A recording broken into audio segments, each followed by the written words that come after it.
to Off the Cuff with Namrita, and today we'll be talking about an amazing organization called Pratham. Pratham believes in learning changes lives, and it is a leading organization in India finding effective ways to close the gap in the education system. Its mission is every child in school and learning well. Since its inception in 1995, Pratham has reached more than 75 million children and youth, which is extraordinary, I have to say. And I am so humbled to have two very wonderful women here. They are on the board of Pratham. Suja Visvesan. Welcome, Suja. Thank you. She is a compassionate, authentic, radically candid technology executive. She is currently VP of Software Development, heading IBM Security Software Development. She is very passionate about education and women in technology. Suja is a board member and co-president of the SF Bay Area chapter of Pratham, focused on innovative interventions to address gaps in the education system. And we also have Kalpana here with us. Welcome. Hi Namrita. Kalpana, wonderful to have you both. Kalpana is a sales and marketing professional with 25 plus years of experience in both product and services industry. She is passionate about education with a belief that is a fundamental right for every child. I think we all believe in that.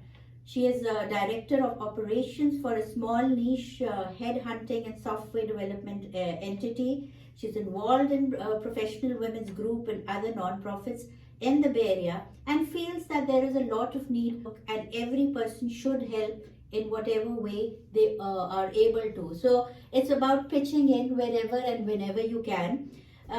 So let's jump in. Whoever can answer, what I read on the website of pratham.org, there is a lot of information. There is a lot of clarity about what Pratham is doing for, elementary to, middle school education in India. I read that of the 26 million children in India who enter first grade each year, half reach fifth grade unable to read or to write. So we all can see that is a lot needs to be changed. So tell us more about how Pratham is addressing this problem. So one of the things that they do, Pratham does well, is to working with the schools in rural areas, the government schools, so that they can complement them rather than having a separate school or anything. So they go to these bastis where the children are and then help them up-level them. Because once you instill the interest of learning in those kids, then they stay in school for longer. So they try to work with them on basic reading and basic numeracy skills, arithmetic skills.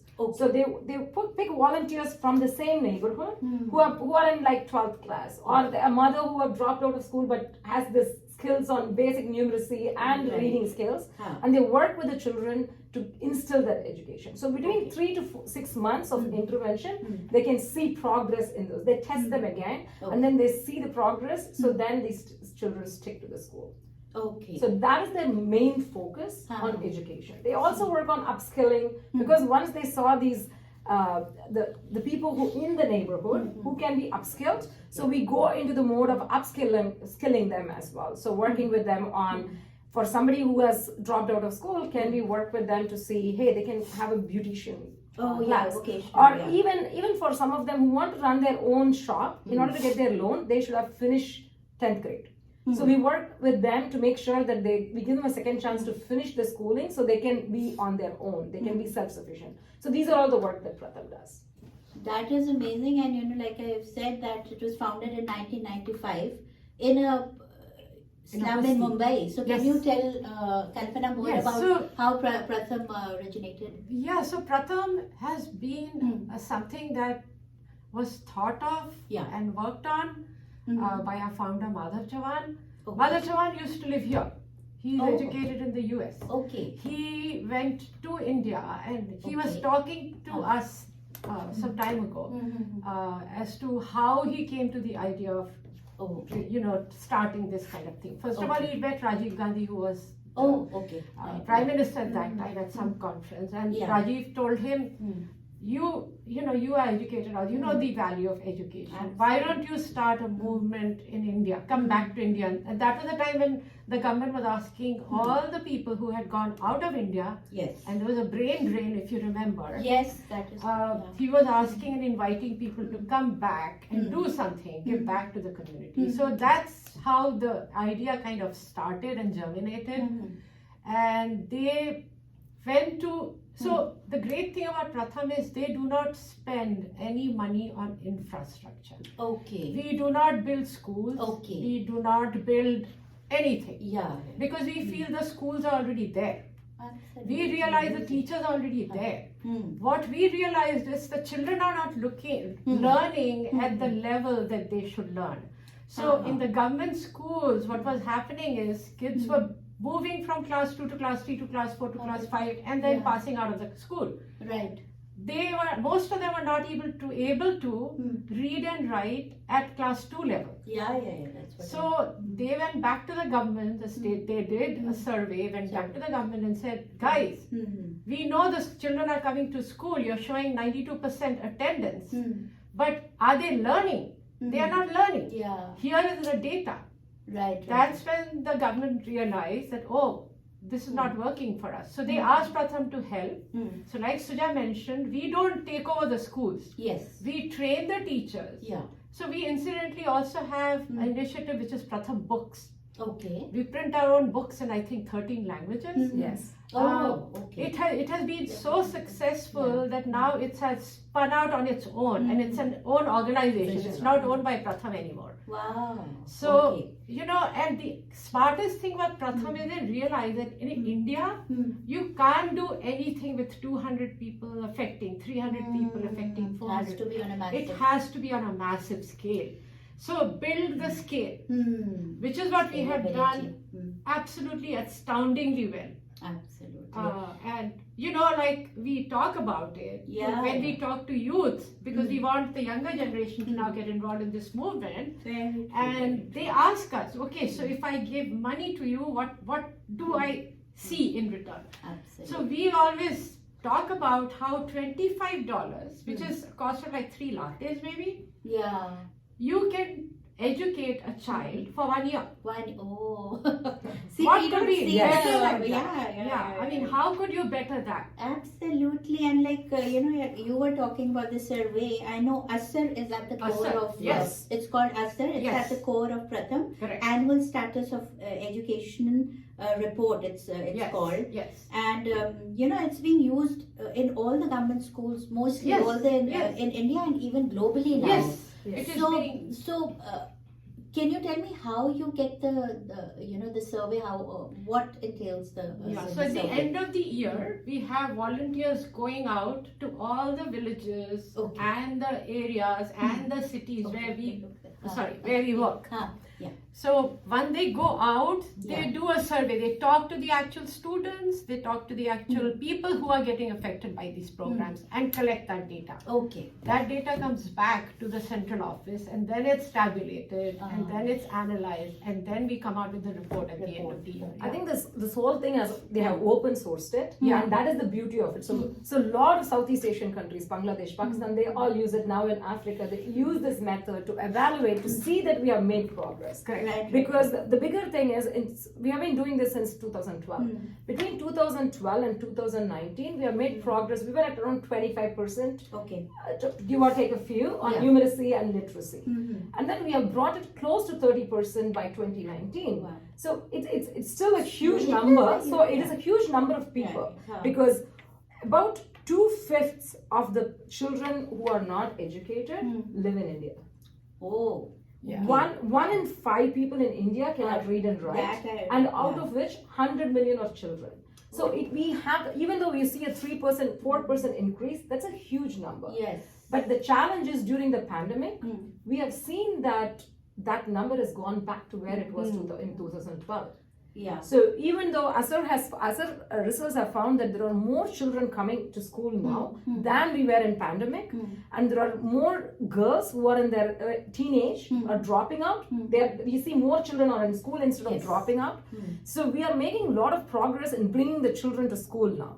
The biggest challenge we have seen is on the numeracy and literacy skill, we see a 2 steps back. So we need a big push right now to provide intervention for these kids so that they don't lose the appetite to learn. Very true, very true. And I think I was listening to Mr. Chauhan's interview, and he said the same thing, that the government now is building a lot of bathrooms, gender based bathrooms, and they are giving more facilities, but the quality is still not up there. Yes. That is very important, and especially for women and girls, because the dropout rates I read are very high among girls. Yes. They I think 90% girls start in kindergarten, but they barely reach. Yes. So tell me what Pratham is doing for young girls and women. So that's our Second Chance program. Second Chance program addresses that problem. Okay. They reach out to women, girls. They're women also, not just girls. Yeah, They're women who are mothers, grandmothers. Yes. Okay. And they want to go back to education. They want to start their own business. How do they do that without any help? So we have this program which is special only for women and girls, where we give them a chance to come back to education. We give them a chance to pass their 10th grade and then get into some kind of business, whatever they want to do, and we help them get trained for that. So that's a whole program in itself. And also the beauty of ASER, Namrita, is that it measures all our initiatives. So if for some reason something we see is not working in some initiative, we either drop it or we improve upon it or we change it. So it's a constant learning process that is in place. It's not like we made this program, it's going to continue like this forever. That is such an important thing. Such an important Because you have setting the clear metrics, so your success metrics, and then following through is what helps. Because with the ASER you saw that, hey, they go and measure the learning level. So that if you don't understand the problem, you cannot solve it. Same thing with the Second Chance program. We see about 80% of the women who come into the program actually pass that 10th grade. Wow. So 80% of the 80%, it's a big number, fabulous number. It's so wonderful. Yes. So it feels really good because if you actually empower the women, then the children automatically get empowered. You are able to raise a whole community up by raising these women. So that's why it's very close to my heart. Because you need to empower those women. Like they say, you educate one woman and you educate the entire village. Yes, your whole family, exactly. Which is so important, I see. And whatever I've read about Pratham, what I liked about it is that you go by the ability of the person, of the child, and not by the grade. Right. So that I found so wonderful. You have those teachers there, who are very regional. They can speak their language and they feel comfortable with them. So that's very important. Plus, they're going by the ability of how a child, and they group them accordingly. Yes. So I think most of the success that Pratham has received is because of the way they are approaching it. Yes. Not all non-profits go about doing the work like that. True. And did you want to say No, I just want to say that is what the teaching at the right level movement right, is about. absolutely. That's the word to use. And now you have 14 chapters in the US. Yes. And what I can tell about Pratham is it's a very, very transparent about where the money is going. Exactly. So, would you like to talk about the upcoming fundraiser gala that you're having on April 15th? So, anything about that, please? Yeah, so before we go into that, Namrita, I want to say that anyone, as a donor, I always worry about where the money goes. And everyone does, right? Absolutely. Everybody around us wants to know where the money is going. Because we know we are giving it for this purpose, but is it actually going there? Number one, we have no infrastructure.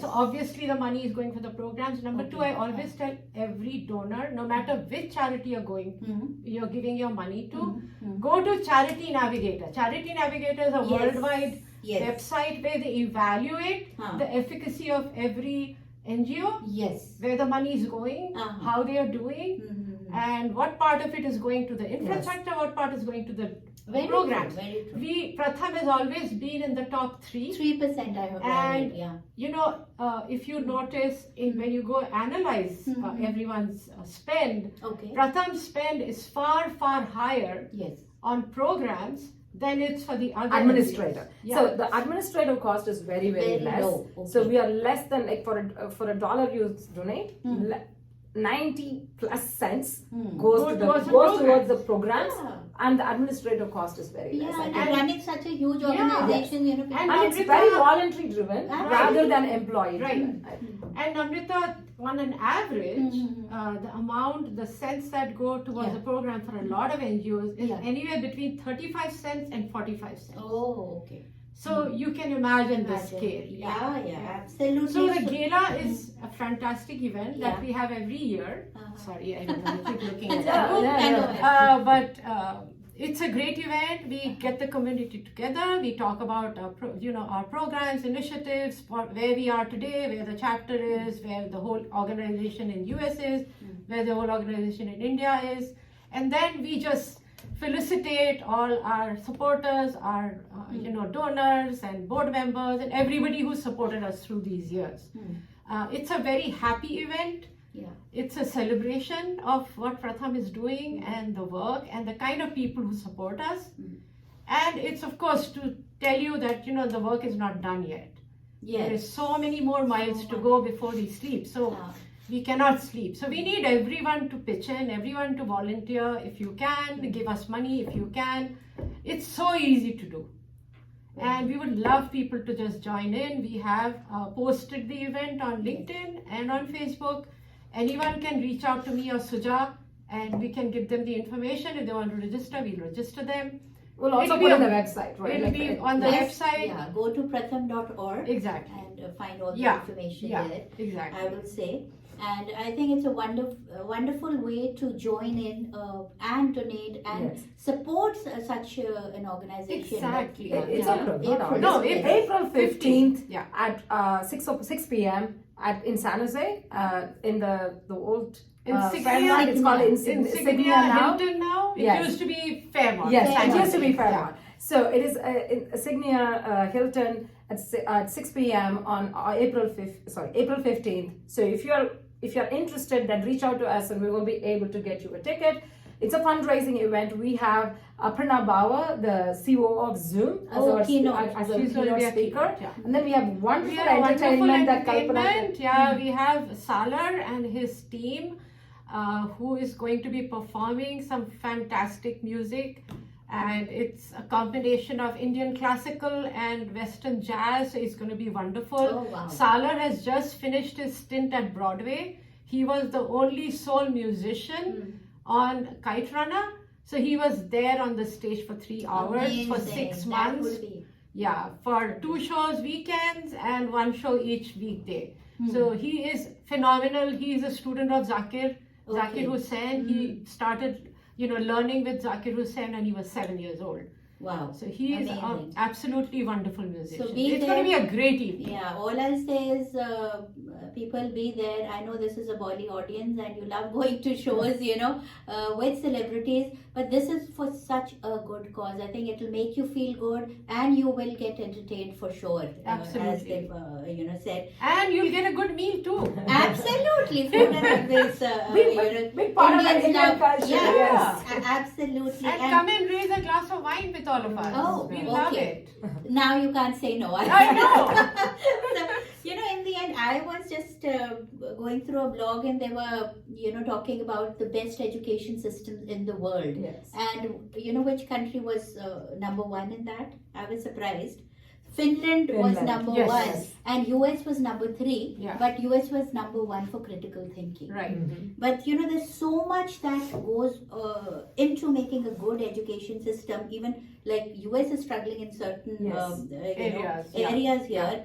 Finland was number 1, as I said. They had free higher education, highly skilled teachers, less hours of studying in elementary schools, and free school meals for students. And students could work in school when they needed to. Yes. So there were small things which made Which such made a a huge difference. difference, So education is something which is not just rote method that okay your child can write from ABC to or getting A's. It's about character building, personality building, self-esteem, and Pratham is doing going to the core and trying to build a better India. Yeah, and not to forget good citizens. And good right? citizens. That is so important. Absolutely, and now you have a footprint in 20 plus countries. I read. Yeah. So they have a massive network. All I'll say is, in the end, any last words, Suja and Kalpana, and we'll wind it. Join us at the gala. Learn everything that we do at that event. We'll be talking about what we are doing, how we've been doing it, and how things are going. See, most of India's product, right? The Yes. Indians who have immigrated to the United States, Yes. we came because of the power of education. Exactly. Right? It's extremely important, and that is a privilege that we got. Yes. Studying in India, at whatever level you study in India. So for me, the biggest thing is how do we give back? Because give that opportunity to the children who do not have that privilege. And that's what gets me going. If that is speaking to you, this is the event to be in, and also to learn more, and also to help. And also, when you're giving, you also want to know how many people you're affecting. Here, your dollar goes such a long way. You're impacting so many lives. Brilliant. And that's, to me, that is the most important reason why I am with Pratham. The scale, the scale of the organization is huge. Absolutely. I didn't know much about it. I knew it's an organization doing wonderful work, but do visit their website and know more about them. And to me, what comes to my mind when I was growing in a small town, I never gave a second thought, to my maid's child who was just there. Yes. Sitting there the whole day with the mother. And I said, oh, and you talked about privilege. Yeah. It's now when we're a little older, we, tend to realize, how sad the states Yeah, exactly. India, I think you become so conditioned to seeing that. Absolutely. You get desensitized about stuff absolutely. like that. So people here, and, they've obviously they're doing it with the help of the government. It's and the thing is, the pandemic also taught us that even the technology divide, right? We tell people, oh, get on Zoom, get on an internet and attend the class. These children don't have that privilege. Yes. Right? How do we do? I think Pratham also is going and doing a lot of technological interventions because we have a great partnership with Google and to do some of the work with them, where we give them a tablet like to a mother who has who becomes the leader for a small group of kids. So then they have access to it, and we have seen wonderful things that these kids have done in terms of science and even art and video, which you would never think that the kids can go and do it, because it's just about the opportunity. Absolutely. It's about the opportunity. So that's what speaks to me, that hey, the privilege that was afforded to me, I want to make sure that these children also get it. Oh, that is wonderful to know. And post-pandemic, I know technology played a huge part. Like Kalpana, Absolutely. Before the interview we were talking, you said that they might not have a computer there, but mostly every family has one smartphone with them. So, it's very easy to reach them, and they can use it for education or information. And the good thing about Pratham also is they don't just do like a rote method, like the sitting. Like we were used to going into a classroom, sitting there, and the teacher would be writing. It's more games. They make it into interactive. A game. It's more interactive. It's more interactive, like Suja is saying, and they do go on the tablet, but they are doing more fun things by themselves. Instead of somebody telling them, okay, this is what it is. They are learning on their own, which is fabulous. We didn't do that when we were kids. No, I wish we had that. Bas padlo and marks lay out. That's about nothing was written here, actually, to tell you the truth. I mean, you talk about critical thinking, right? That's what there was by asking those questions. Absolutely. So I think, unfortunately, time is up and we have to go. So to all my listeners and audience, do check out pratham.org and try to join them for the gala April 15th in San Jose. Thank you, Kalpana. Thank you, Suja. It was lovely to chat. It was really so nice. Thank you for the opportunity, Namrita. My pleasure, and all the best. Thank you. Bye-bye. Thank you. Bye. Shosha is a creative Indian restaurant located in the heart of Silicon Valley. Shosha is a woman-owned business that serves traditional Indian flavors assimilated with molecular gastronomy techniques. The best Indian bar with happy hours in the Bay Area serves handcrafted drinks inspired by flavors from India with modern craft cocktails that are presented in unique ways. Shosha is a modern take on traditional Indian cuisine. We specialize in corporate luncheon, anniversary celebrations, birthday parties, and catering. Do check us out for a memorable modern Indian dining experience. Shosha is located at 141 South Murphy Avenue in Sunnyvale, California.